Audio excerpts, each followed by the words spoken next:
नगर परिषद निवडणुकीत ईव्हीएम मशीनची डील झाली आहे का असा सवाल आता उपस्थित होतोय, कारण चांदवडमधील ऑडिओ क्लिप व्हायरल झाल्यानं आता एकच खळबळ माजली।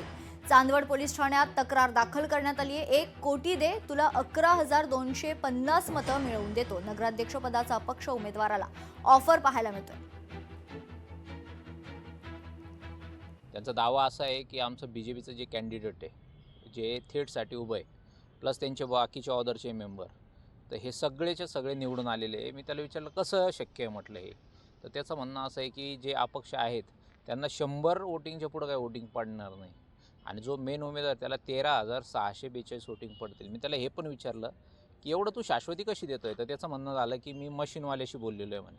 मी त्याला म्हटलं मशीनवाला म्हणजे तो म्हणतो EVM वाला, आणि त्याची मागणी माझ्याकडे अशी आहे की तू जर कधी मला 1 कोटी जर अमाऊंट दिली तर मी 11,15,000 वोटिंग तुझ्यासाठी मिळवून देईल। आज आपण आधी निवडणूक आयोगाकडे तक्रार केली होती, आता आपण चांदवड पोलीस स्टेशनला तक्रार केलेली आहे। जो काही प्रचलित कायदा आहे त्या पद्धतीने त्या कायद्याला अनुसरून त्यांच्यावर गुन्हा दाखल झालेला आहे। लोकशाही मराठी ऐका, पहा, जागरूक रहा।